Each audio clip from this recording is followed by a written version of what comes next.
la rousseur infamante. C'est un jour de vengeance pour l'Éternel, une année de représailles pour la cause de Sion.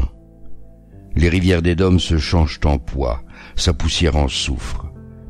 Ainsi son pays est comme de la poix en feu, qui ne s'éteint ni la nuit ni le jour, et d'où s'échappent sans cesse des colonnes de fumée.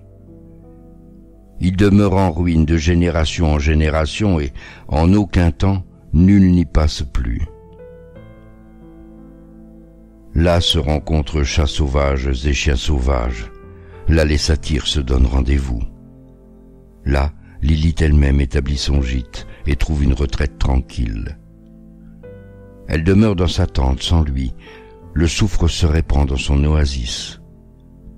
Alors que Dieu a créé Adam, qui était seul, il dit « Il n'est pas bon que l'homme soit seul. » Il créa une femme de la terre, comme il l'avait créé Adam lui-même, et l'appela Lilith. Adam et Lilith commencèrent immédiatement à se battre. Elle disait « Je refuse à me tenir au-dessous. » Et il répondait « Je ne veux pas me tenir en dessous de toi, mais seulement au-dessus, car tu es juste bonne à être dans la position la plus basse, alors qu'il me revient d'être le plus élevé. » Lilith répondait « Nous sommes égaux l'un à l'autre, car nous avons tous deux été créés à partir de la terre. » Mais personne ne répondait. Lorsque Lilith vit cela, elle prononça le nom ineffable et s'envola dans les airs.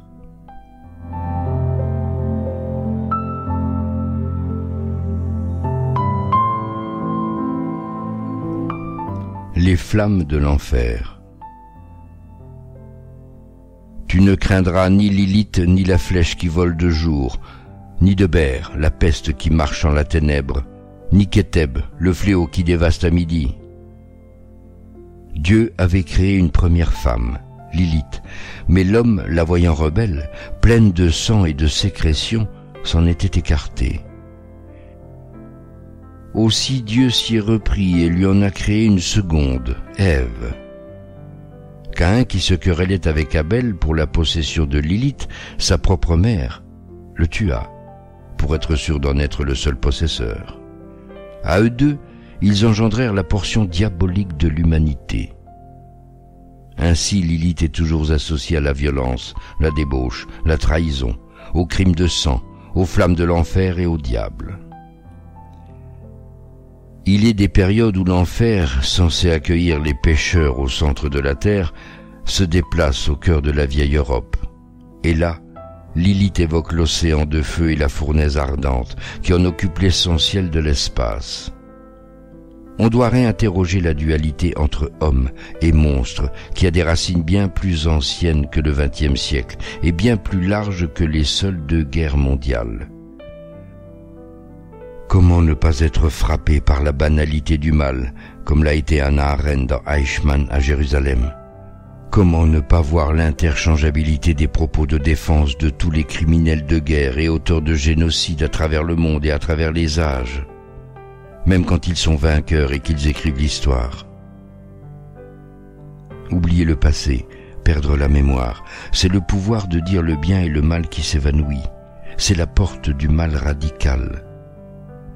Le gouvernement des hommes ne va pas sans le gouvernement de soi-même, et à ce titre il dépend tant de la mémoire de l'expérience. Je ne parle pas de ces monuments aux morts glorifiant la chair à canon, figures du passé, épouvantails, fantômes, qui pèsent et étouffent de leur poids mort le présent. Je ne parle pas de ces commémorations ou des files opaques à danser, le même pas qui a toujours accompagné les hommes jeunes sur le chemin de la boucherie. Ces figures de cire, idéalisées, fétichisées, muséifiées, héroïsées, qui gèlent les paroles des vivants.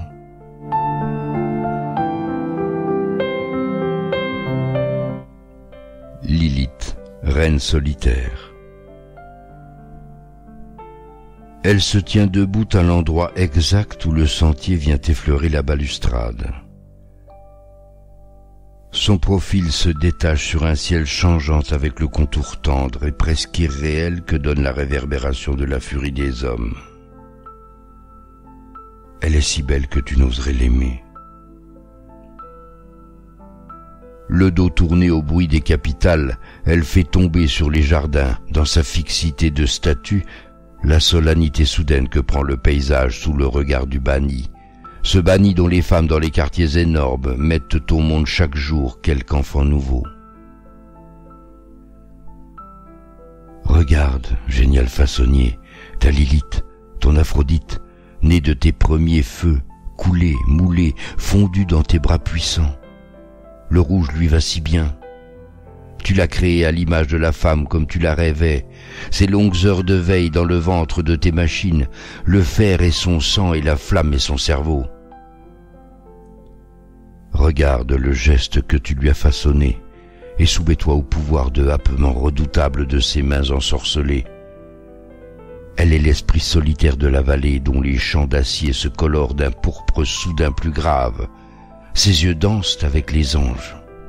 Elle rit, elle rit. Lo sai che i papaveri sono alti, alti, alti, e tu sei piccolina, e tu sei piccolina. Lo sai che i papaveri sono alti, alti, alti, e tu sei piccolina. E che cosa si può fare? Sais-tu que les coquelicots sont grands, grands, grands, et toi tu es petite? Et toi tu es petite. Sais-tu que les coquelicots sont grands, grands, grands, et toi tu es petite. Et que peut-on y faire? Elle va nue, secrète, tiède et disponible, constellée des femmes de tes processions. Salut commère, reine jaune ou blanchâtre. Salut homme, génial façonnier, consciencieux, savant, net, strict et pur, le voilà le récit de tes coulées. Tandis que le miel coule de sa fente argentée, l'amiante du supplice en armure sur ton corps, tes cuillères bouillonnantes ont jeté les cristaux fécondants, semant dans les matrices avides de tes bassins. Ta vallée, Lilith, accouche en hurlant. Elle drague dans le ruisseau le magma lumineux et la boueuse vie. Elle mugit. Elle apparaît pâle et cernée. Ce soir elle est blanche. Elle est si belle.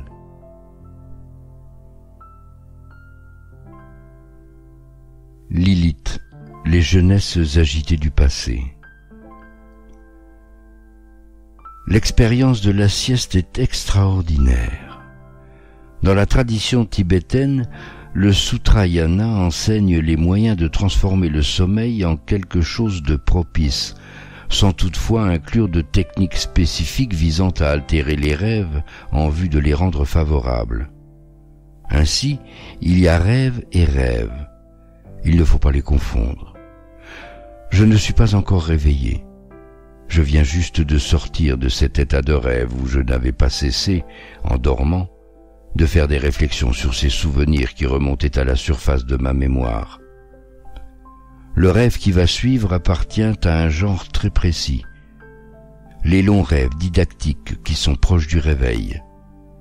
Notre réflexion y est déjà réveillée. Elle réfléchit à un vrai problème de la vie quotidienne, mais sans la censure de la pudeur et de l'humilité. Le travail de notre cerveau, tout rationnel qu'il est, se peint pourtant en symbole sur l'écran de la conscience encore endormie.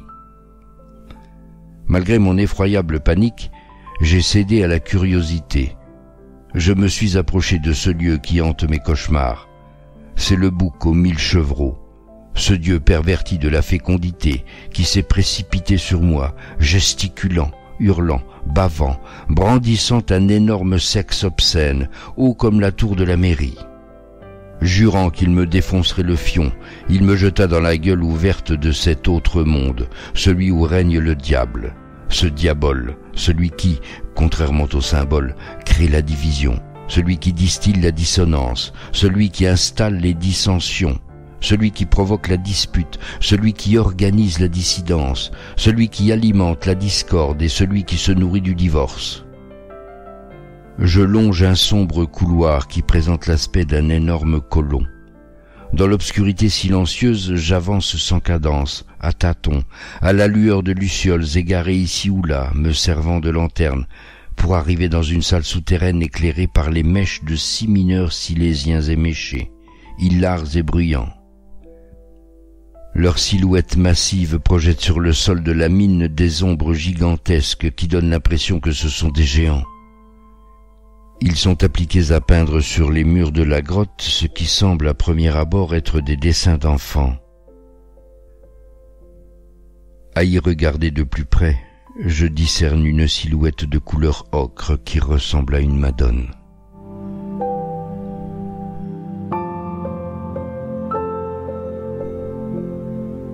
Un golem, une forme sans forme. Dans la Bible, l'histoire de la création de la femme est racontée 2 fois. Le premier récit, Dieu les créa hommes et femmes, c'est-à-dire qu'il les créa égaux avec la même matière. Le deuxième récit, pensant qu'il n'est pas bon pour l'homme de rester seul, Dieu prit une côte à Adam et à partir de cette côte créa une femme, ou plutôt une homesse, une femelle d'homme, nous dit Primo Levi. Dieu non seulement les fit semblables, mais pétrit dans l'argile une forme unique, un golem, une forme sans forme, une créature à 2 dos, l'homme et la femme déjà unis. Une fois séparés, ces deux-là étaient impatients de s'unir à nouveau. Adam demanda à Lilith de se coucher par terre, mais Lilith ne voulut rien savoir.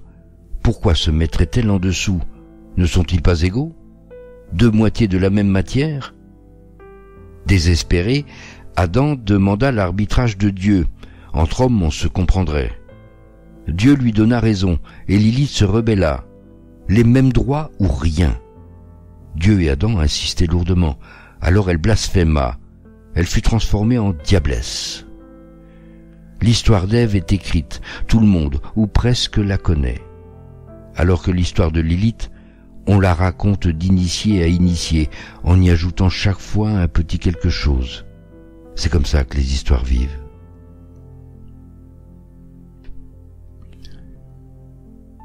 Lilith, entre ombres et lumières. Ainsi donc, de même que par une seule faute la condamnation a atteint tous les hommes, de même par un seul acte d'acquittement la justification qui donne la vie s'étend à tous les hommes. Il ne pouvait en être autrement.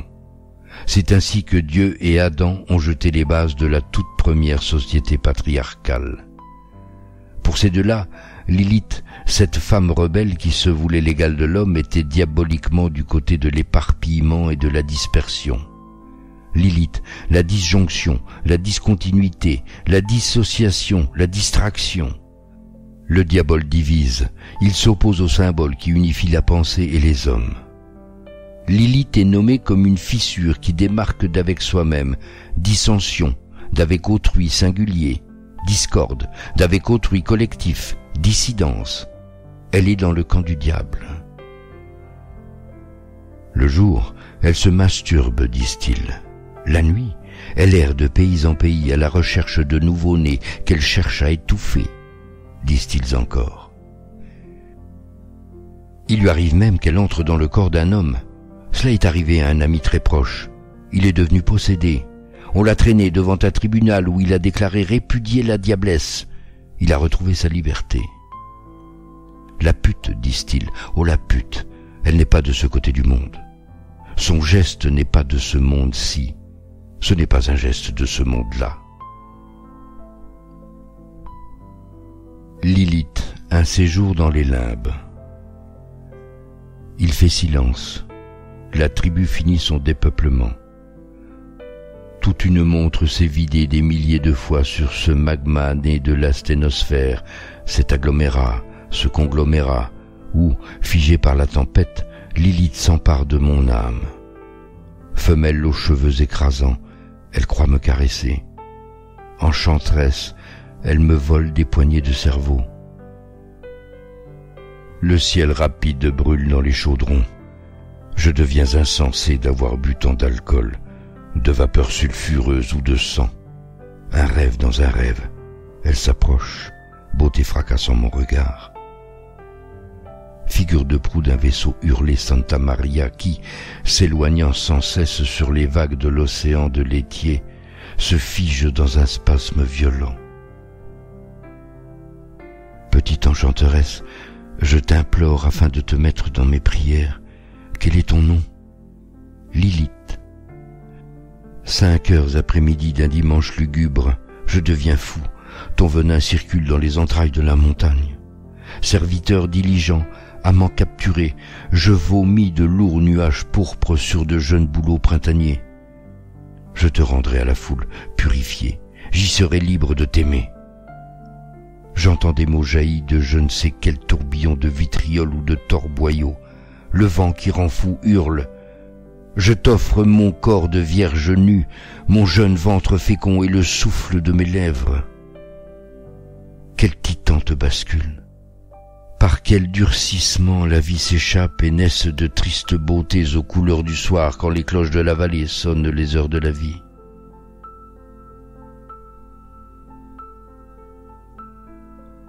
Lilith, une histoire de semences, d'héritages et de diablotins.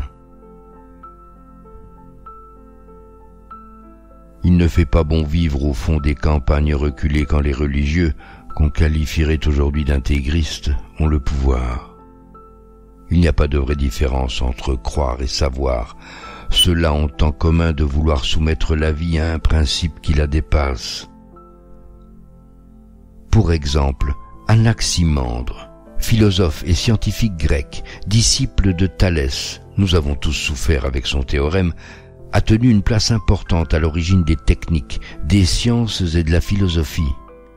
Il aurait dessiné les premières cartes de géographie et la première carte du ciel. Probablement 570 ans avant Jésus-Christ, il avait déjà compris que la Terre est ronde. Sa cosmographie semble le prouver. Il faudra attendre le siècle des Lumières pour que les hommes osent affronter la colère des dieux, de Dieu et de leurs prêtres. Dans certaines campagnes de l'Europe centrale, le pouvoir religieux usait et abusait de l'autorité des tribunaux rabbiniques où de vieux juifs érudits passaient leur vie à étudier la Kabbale. Ils avaient trouvé dans les textes de quoi préserver l'ordre et la paix des familles. Lilith serait friande de sperme et elle hante tous les endroits où cette semence se perd. Je dois cette information capitale à Primo Levi.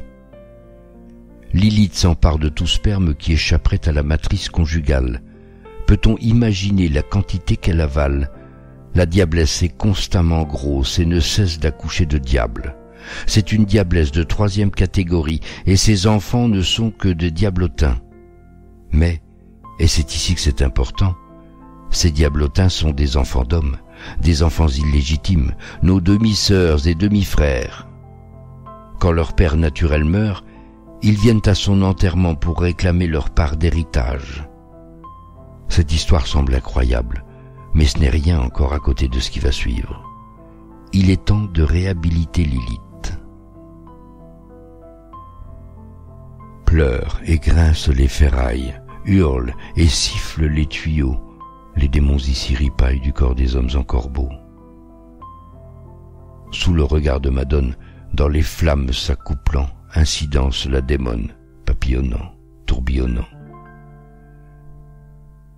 Les brumes fuient et coulent. Sous la lune qui s'enfuit, les fumées brûlent et roulent. L'hymne de Lilith trouble la nuit. Ni lumière, ni demeure, en aveugle nous irons. C'est Lilith qui nous leurre, et de peur nous mourrons. Lilith, du sang et de la douleur. Les kabbalistes n'avaient peur de rien.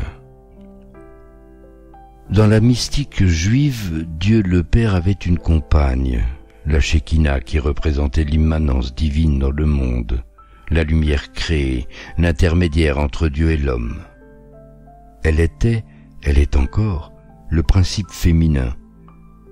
Son union avec l'époux était la condition de l'harmonie du monde divin, dont celle du monde d'en bas n'est qu'un reflet. Or, lorsque le temple de Jérusalem a été détruit par les Romains et que les Juifs ont été dispersés, la Shekinah s'est détachée de Dieu, s'est faite esclave et a suivi son peuple dans l'exil. Pour Dieu le Père non plus, il n'était pas bon de rester seul. Il a résisté à tout sauf à la tentation, et il a pris une maîtresse, Devinez qui? Lilith, la diablesse en personne. Cette offense a provoqué un scandale dans le monde d'en haut. Et cette indécente liaison n'est pas finie. Elle est la cause et l'effet du mal qui sévit sur terre, dans ce monde d'en bas. Tant que Dieu entretiendra cette relation avec Lilith, un très grave péché, il y aura du sang et de la douleur chez nous. De vieux kabbalistes érudits ont découvert dans les textes sacrés que le jour viendra. Impuissant, celui que les Juifs attendent tous, fera mourir Lilith et mettra fin à la luxure de Dieu et à l'exil de son peuple. Mères, filles et sœurs de Lilith. Déjà Adam, premier homme, et Dieu le Père, entité masculine, s'était arrogé le droit de définir la liberté et la révolte de Lilith comme un problème, alors que manifestement eux-mêmes étaient devenus un problème. Un problème dans la répartition des droits, un problème d'omniprésence, et encore et toujours un problème dans les problèmes qui perdurent. Lilith péchèrent son refus de se soumettre. Depuis plus de 2 siècles, les sœurs de Lilith n'ont pu compter que sur elles-mêmes pour arracher des droits et conquérir leur juste place dans le monde. En ce début de XXIe siècle, elles ont brisé de vieux silences. Les politiciens machistes, les pères tyrans, les servants d'un dieu misogyne, les puissants abuseurs médiatiques sont combattus comme jamais ils ne l'ont été. Ils n'ont ni couleur, ni patrie. Ils sont un fléau planétaire. Les mères, les sœurs, les filles de Lilith se définissent dans une pensée critique, un combat universel mené au nom des droits humains. Lilith le sait bien.